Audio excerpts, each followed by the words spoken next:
Unicorns Talk is a weekly podcast where we discuss the ups and downs of the human experience, from personal growth to romantic relationships and everything in between. This show is for life livers, life lovers, and life enhancers.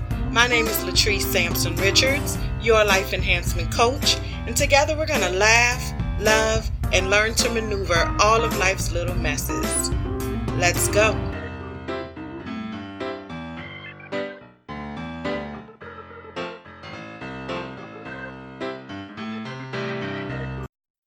Hey everybody, it's Latrice Sampson Richards here, your life enhancement coach, and you are tuned in to episode 15 of the Unicorns Talk podcast. And today's episode is actually a really special episode for me. We are dedicating this episode to Domestic Violence Awareness Month.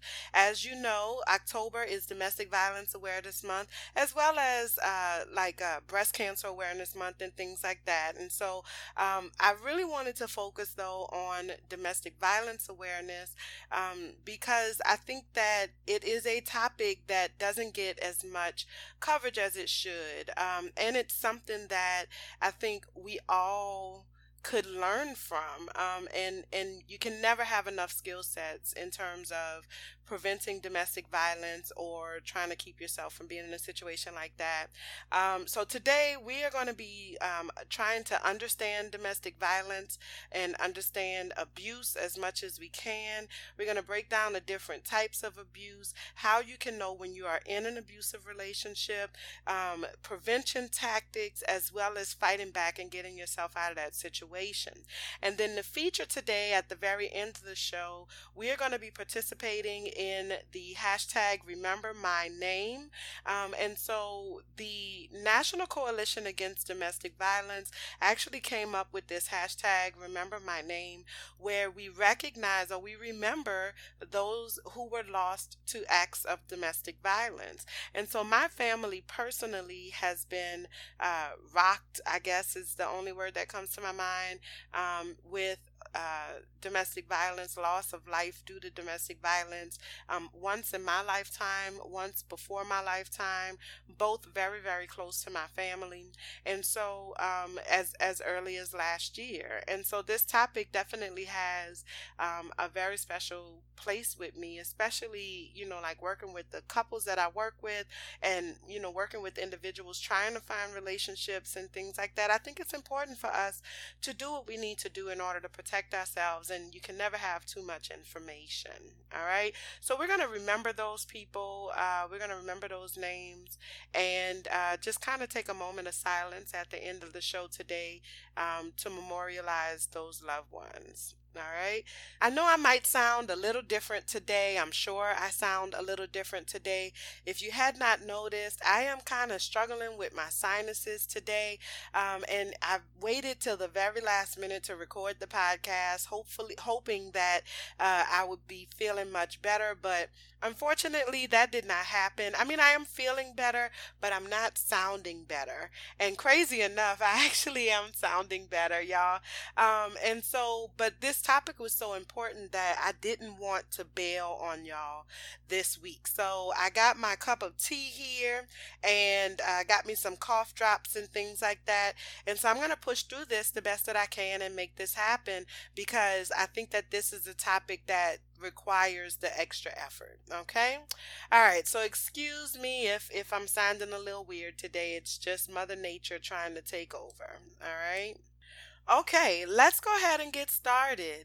So, I think the first step in being able to combat domestic violence is to really understand what abuse looks like. And so we're going to take a few minutes just to kind of understand abuse, okay? So an abusive relationship is a relationship that consists of an imbalance of power. This is where one person almost always has some level of control over the other person, okay? Statistically speaking, about 25% of women and 10% of men in the United States experience domestic abuse. And this is across all socioeconomic backgrounds, all cultural backgrounds. It it doesn't necessarily, like, just because you're wealthy or because you're middle class means that you're immune to the effects or the possibility of abuse in a relationship. However, it is most prevalent in the poorest neighborhoods, as well as those who have some education but have not completed college. And so, it's important for those two particular groups. Everyone should be on guard, obviously, but it's important for those two particular groups to really pay attention because the prevalence is a little bit higher in those groups. All right. I want to talk really briefly about some of the characteristics of an abuser, okay?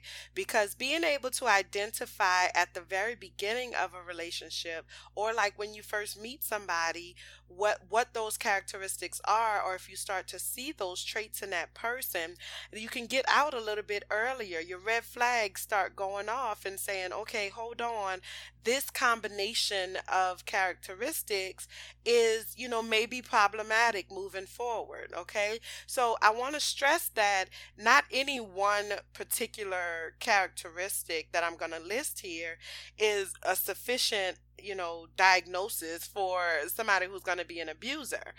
But if you see a pattern of behavior, if you see a cluster of these characteristics kind of happening on a frequent basis, then that may be indicative of someone who has the potential to be abusive. Now, somebody who has, positive coping skills, who has learned how to manage the things that they have going on, they may not be as big of a risk, but you still want to have your spidey senses activated, okay?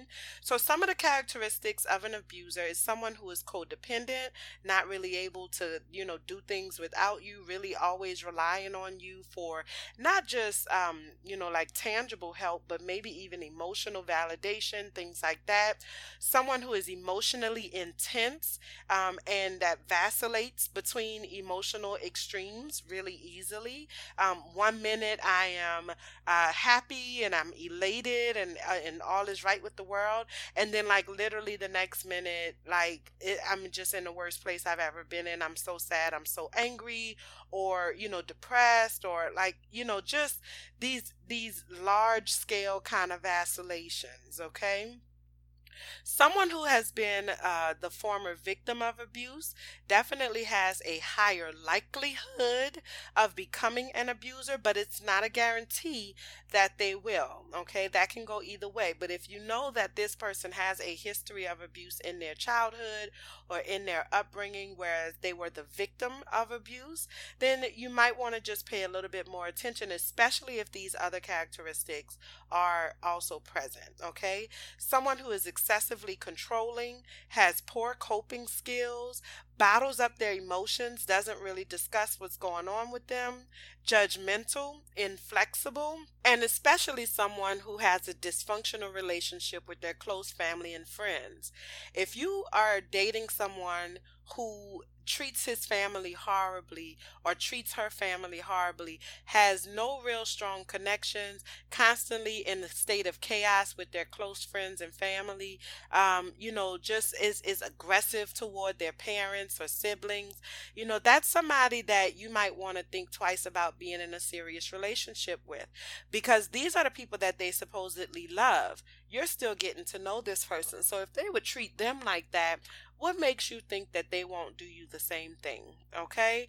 So, like I said, again, it's not any one characteristic that is enough to identify somebody as a potential abuser. However, a cluster of characteristics, that present itself over time is definitely a red flag. And it's something that you want to pay attention to and really consider whether or not this is a person that you want to be in a committed relationship with. Okay. Next, I want to talk about some of the different types of abuse. Okay, so we know some of the more common types of abuse, things like physical abuse, emotional abuse, and sexual abuse. But I also want to talk about financial abuse as well as digital abuse. Okay, so really quickly, physical abuse obviously is a physical attack. all right? But it doesn't have to be daily in order for it to be considered abuse. It can happen one time, or more often than not, it happens in a cycle, all right? So this cycle kind of has three main parts. It starts off with a period of calm, right? So everything is good, everything is great, it's calm, we're getting along, things are going well. And then there's an escalation, right? So maybe something happens, there's some type of trigger or something like that, and this person kind of switches, their emotional extremes, and the situation starts to escalate, okay? Maybe I lose my job, or maybe he loses his job, or that person loses their job. That may be a trigger that can trigger an escalation in this cycle, all right? And then comes the attack, all right? And then once the attack, and this is the physical attack, this is actually hitting, punching, slapping, spitting, kicking, choking, pulling your hair, like it doesn't have to only be like what we consider like punching somebody in the face, though it is, but it's a lot of different things, okay? Once the attack takes place, the cycle can begin all over again, and there's no set time for when it might escalate again, okay?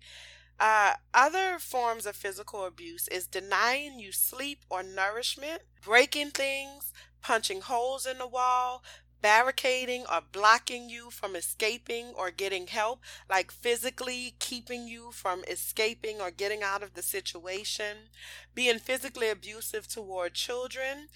Another big one that I see, and I have heard people, not just clients, but I have heard people talk about this, and sadly enough, kind of chuckle when they say it. And every single time I hear it, I cringe because it's not funny. It is abuse, or at the very least, a precursor to abuse. But kicking you out of a car and leaving you on the side of the road, or in a strange place, like deserting you, kicking you out of a car and deserting you on the side of a road, that is a physically abusive type of situation, okay?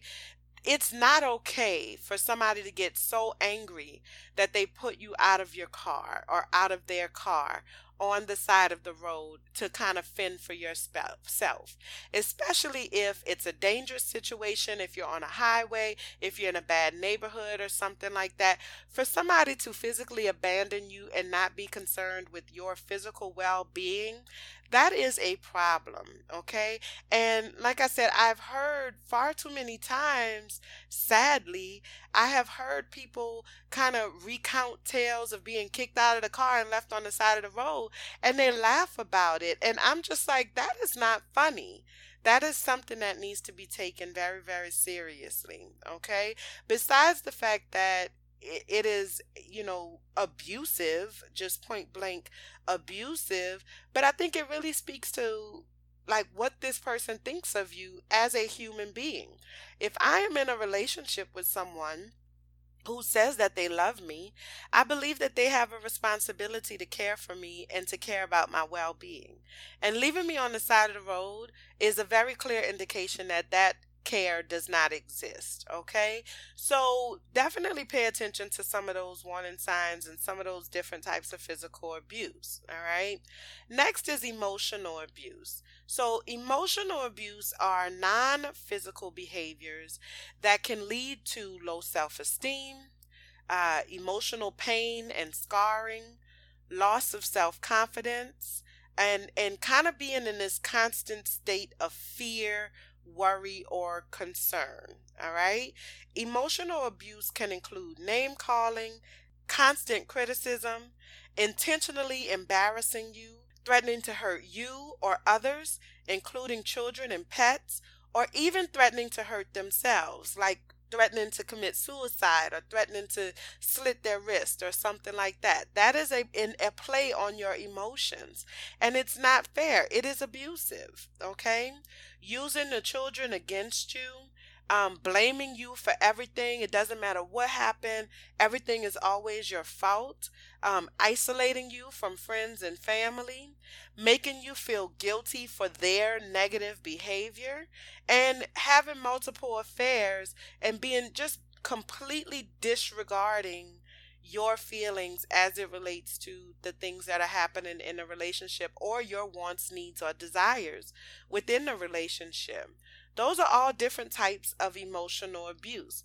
And again, sadly, and way too commonly, we experience these things in relationships and we just kind of write them off. Now, just like I said before, not any one of these at any given time is enough to, kind of say, okay, this is an abuser or this is an abusive situation. However, these things should be red flags at the very least. These should be things that make you think again about being in a relationship with this person. The next type of abuse is sexual abuse, okay? And so, as most of us know, sexual abuse is any form of unwanted sexual behavior. And this includes sexual coercion and reproductive coercion, okay? Sexual coercion is being forced to have sex. So, rape, so definitely including rape. But this can also include controlling the way that you dress, making you use drugs or alcohol, or forcing you to use drugs or alcohol to have sex without your consent, or making you watch porn against your will. Reproductive coercion is not allowing you to have a choice in pregnancy, whether that is making you pregnant or terminating your pregnancy against your will. This also includes an aggressive tracking of your period. I want to point out here that you keep hearing me say aggressive or intense and like these extreme kind of words. And I want to make sure that we understand that that is what we're talking about. We're not talking about, I'm tired tonight and I don't feel like having sex and my husband keeps nudging me or my boyfriend keeps tapping me on my shoulder. That's not necessarily a sexual abuse, but forcefully taking over your body and forcing you to have sex when you're not prepared, if your body is not physically prepared to engage in intercourse, or when you just don't want to. Those extreme type of situations are definitely enough to classify as sexual abuse. I also want to address a common rumor that I hear, and it just bothers me. Y'all have no idea how much it bothers me. But I have heard people say repeatedly that your husband can't rape you. It's not rape if you're married, and that is a falsehood. Okay, if I don't want to have sex and someone is forcing me to have sex, it is rape. And it doesn't matter who that person is. It doesn't matter whether I'm married to that person or not. No means no. Okay? So any type of forced, unwanted sexual behavior, regardless of where it comes from, even if it is your husband, even if it is your wife, it constitutes an abusive sexual experience. Okay? And I think it's extremely important for us to understand that. All right? Next, I want to talk about financial abuse. And this type of abuse doesn't get a whole lot of coverage, right? So we don't always really understand what financial abuse looks like. Financial abuse is when one partner maintains complete control over your finances, okay? So not allowing you to have your own money, even if you go to work and like they take your check or they have access over your direct deposit or something like that, and you're not allowed to have any part of your own money, or not allowing you to having access to joint funds. Okay, another form of financial abuse within a relationship is purposely ruining your credit by opening up accounts or bills in your name. So if you're in a relationship with someone and they are purposely ruining your credit, so that you have to always come to them for your financial needs, that is an abusive situation. If they are withholding money for your basic needs like groceries or medicines or even your feminine hygiene products, that is financial abuse within a relationship. So anytime someone has complete control over your finances and they use that to your detriment, that is an abusive situation. And it's a situation that you need to consider getting yourself out of. Okay? All right. And then the last type of abuse I want to talk about today is digital abuse. Okay. And so digital abuse is using social media or technology to threaten, stalk, or bully you. Okay. And a really good example of this is, like hacking into your email, sending emails and things like that, or like tracking your social media, telling you who you can and cannot be friends with. And this is more than just, that this person tried to talk to you, and so I don't want you friends with that person. That's not, I think, sufficient to be considered full-blown abuse. But someone who literally chooses your friends for you, that may be a bigger issue. Another form of digital abuse is someone like posting your nudes or like sex tapes or something that, when you're in a relationship with somebody, you might do things like that and send little sex, messages to each other. And someone sharing that with other people or posting that online, that is abuse, okay? Also, using tracking devices. I have heard of people using tracking devices on their spouses, on their loved ones, and people that they're in relationships with. That is digital abuse. That is not okay, especially when that's happening without the other person's consent or knowledge. All right. So, those are your 5 main types of abuse within a relationship. There's physical abuse, emotional abuse, sexual abuse, financial abuse, and digital abuse. Okay. And again, like I said before, I'm going to say it again. It's not just one thing happening. We're looking for a pattern of behavior, unless or depending on how significant that one behavior actually was. Okay? All right. Next, I want to talk about how to know when you are in an abusive relationship. Okay? I think the biggest weapon that you have in terms of understanding and being able to identify that you are in an abusive relationship is the way that you feel. So, really paying attention to how you are feeling within that relationship. Some of the negative emotions that are most common within abusive relationships is loneliness, depression, powerlessness, embarrassment, shame, anxiety, maybe even being suicidal, having some fear, feeling isolated, okay, trapped, hopeless. These are all words that we tend to start using when we are in an abusive relationship, okay? Also, the negative thoughts that we start having about ourselves. Like maybe I never was self conscious, or I never, questioned my looks or questioned my worth. And now that I'm with this person, he's always telling me how worthless I am, how ugly I am, how, lucky I am to be with somebody like him. And maybe now I'm starting to internalize those things. And as a result of what he's saying, I start to think negatively about myself. So, really paying attention to how you feel within that relationship is really, an important step in being able to identify whether or not you may be in an abusive relationship. Okay. Another indicator is if the relationship is moving too fast. So, if your partner is pushing for a commitment like way before you're ready to, or even before you really have time to get to know each other, and that person does not respect your desire to slow down. So if you think back on the beginning of your relationship and you realize, man, this went a lot faster than I thought a lot faster than I was comfortable with, and you have some of those other characteristics taking place in your relationship, and it might mean that you're in an abusive relationship or in a relationship that has a high likelihood of turning abusive. Okay. Another indicator is paying attention to the communication. Okay. How do your arguments take place within the relationship? Do you talk it out, or does it immediately escalate to a yelling match? Does your partner shut down and throw volatile tantrums? Is the communication open and transparent, or is it one-sided and really kind of coded? Like, what does that look like? You want to make sure that the communication is assertive and not aggressive or passive aggressive. And finally, you want to pay attention to whether or not your relationship is predictable or unpredictable. Okay. And what I mean by that is, every time you interact with this person, are you getting a different person? Are you in a situation where you never know who you're going to get from one moment to the next?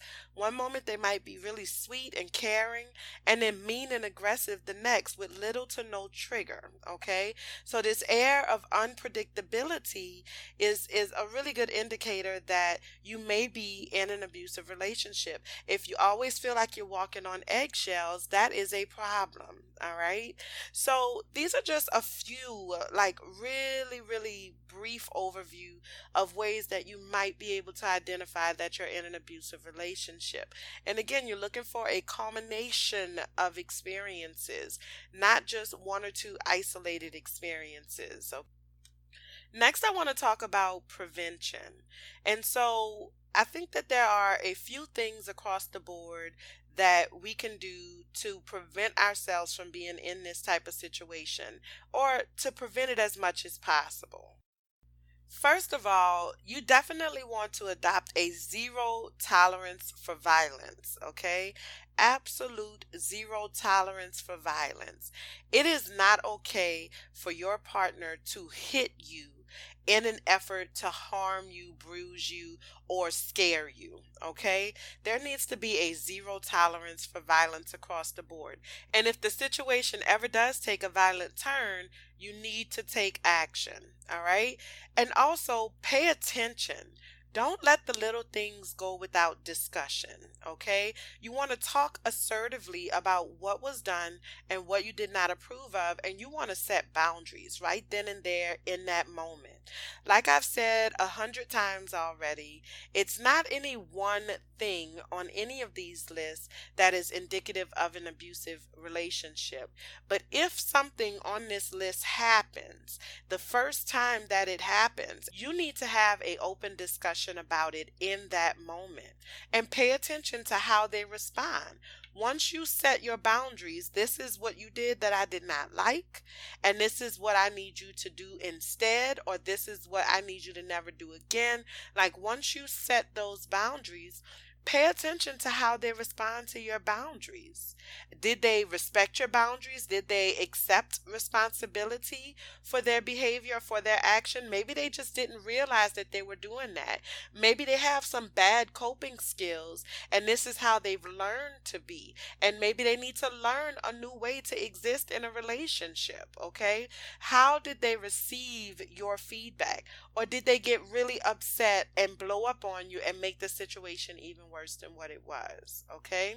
Pay attention to how you feel, pay attention to what's done, speak on it, okay? And then pay attention to how they respond to that. And above all else, you want to trust your gut. If you have a gut feeling that this is an unhealthy relationship, you need to go with it, all right? And the way I see it, you don't get a gut instinct about everything. So for something to have that extra little bit of oomph on it, it means that you probably need to pay attention, because you never know. It could actually save your life, all right? Next, I want to talk about fighting back. So how to get yourself out of an abusive relationship. So once you identify that you are in an abusive relationship, how do I get myself out of this situation? Well, first and foremost, you got to take action. You have to do something. The very first time the relationship takes a turn, you need to take action. You need to fight back, okay? You definitely want to try to talk to someone who has a track record of existing inside of a healthy relationship, and you talk to that person for advice, somebody that you trust. If things get violent, you want to protect your person first and foremost. So that means if you need to physically fight back, then you do that. Whatever you need to do to protect yourself physically in that moment, then that's what you do. And then the first chance you get, you contact 911 or some type of emergency services. You want to tell them exactly what happened and do not change your story. All too often, we hear about domestic violence situations where the police are called, they come out, and then the victim changes their story and decides that they don't want to move forward with pressing charges. And inevitably, it happens again. Okay. And so you want to make sure that you stick to your story and that you give those authorities or give that justice system an opportunity to actually help you. All right.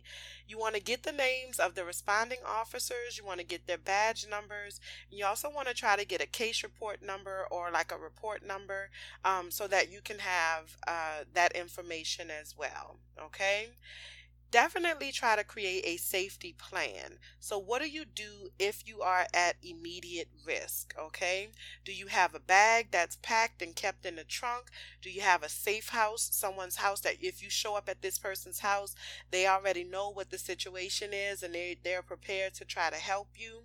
Set up some type of getaway ride, maybe a code word or something that you can use with a friend or a family member so that if you need to get to safety very quickly, that you can activate that plan and make it happen. Okay.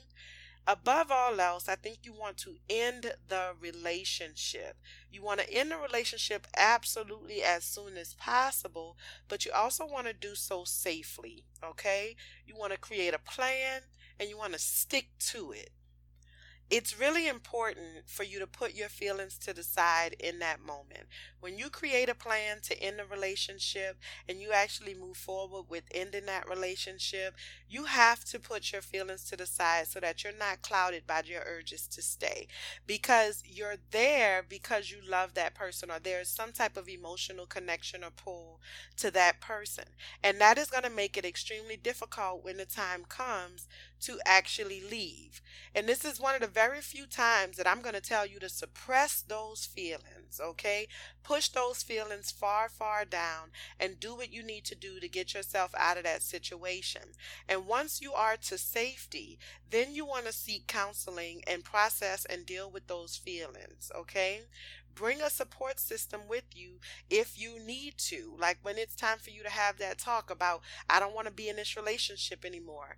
Make sure that you have somebody there to support you, especially if that conversation has the potential to get violent. In that communication, you have to be clear about what's going to happen next. I no longer want to be in this relationship with you. I am done. Leave me alone. Don't call me. Don't text me. Don't write me. Don't send a smoke signal. Whatever it is that you need to say, you have to be clear and you have to be firm. Okay? That you can't leave any wiggle room there because that person will definitely utilize manipulation tactics and try to exploit your emotion. And finally, use your resources, okay? If you need to get a personal protection order or a restraining order, do that. If you need to sever mutual relationships and reset those boundaries, or just kind of reset the boundaries with those people and let them know where you stand, do that. Okay. I need you to be a resource. I need you to be an ally, and I need you to respect that I'm trying to get myself out of this situation. If you don't feel like that person is a person that you can trust, if you don't feel like that person is someone who is actually a mutual friend and not just a one-sided friend, okay, not just only more loyal to the other person or to your abuser, then don't share that sensitive information with them.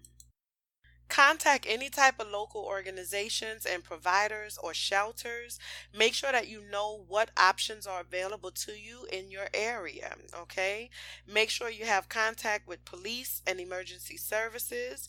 And then also reach out to national organizations like the National Coalition Against Domestic Violence, who we actually I donated to this year, in an effort to try to increase awareness on domestic violence and try to get as many people to safety as possible. And finally, you can reach out to the National Domestic Violence Hotline at 1-800-799-SAFE. That's 1-800-799 7233. Okay.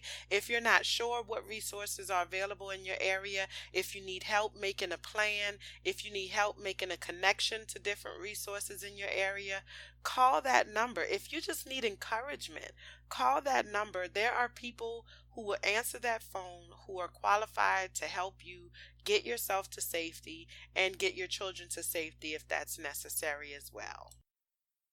Okay, so as far as information is concerned, that's all I have for y'all today. All right. And I know that today's episode was a really heavy episode, and I don't apologize for that. Okay. Because the reality is that domestic violence is preventable.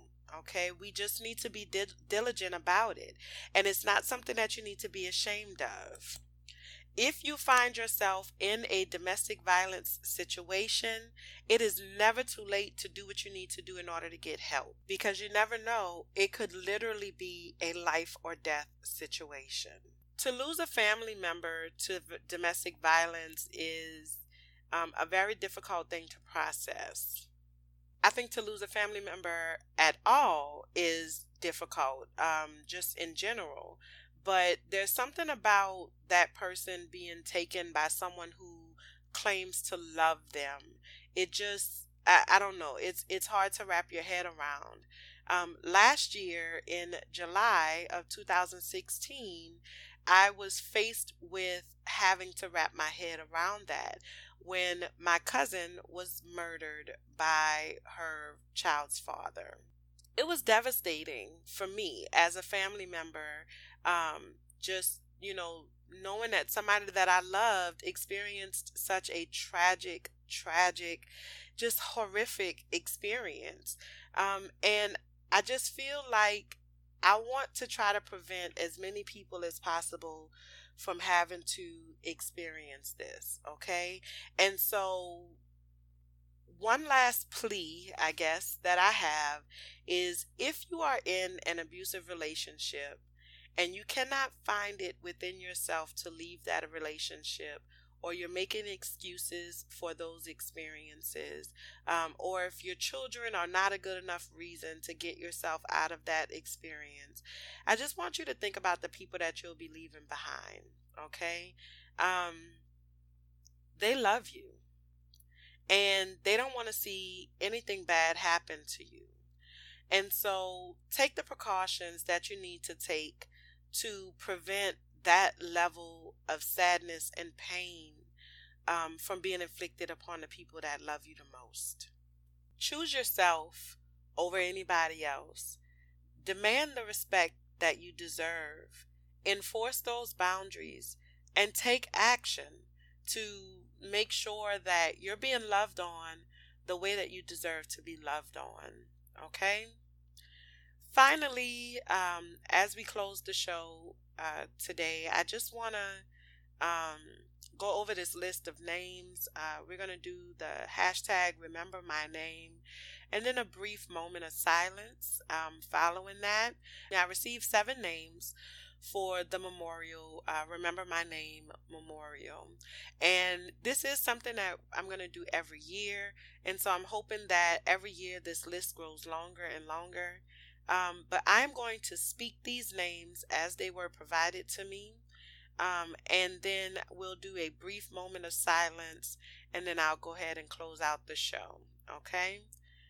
Remember my name: Jamie Wilson, Shelly Renee Wilson, Chantel Scott, Deborah Easley, Jessica, Chandrika Davis Dejo, Keosha Spikes, and Marguerite Davis.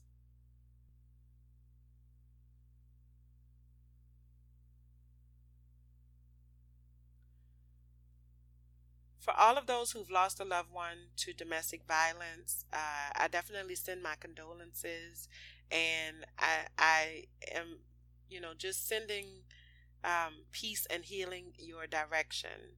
For those who are in an abusive relationship, I send you strength, I send you courage, I send you love, and I send you the willpower to do what you need to do to get yourself out of that situation. All right. If you or somebody that you know is in an abusive relationship, please call the National Domestic Violence Hotline at 1-800-799-SAFE. That's 1-800-799-7233. That's all I have for y'all today. I appreciate you all for tuning in. Again, I know that today's topic was really heavy and it was very information heavy, and I do not apologize for that. Be safe, take the necessary precautions, do what you have to do to be loved on the way that you deserve to be loved on, okay? Make sure you follow us on Instagram and Twitter at Unicorns Talk Pod. Facebook page is soon to come. If you have any topic or show ideas, show topics or ideas, shoot me an email at unicornstalkpodcast@latricesampsonrichards.com. And until next time, be well.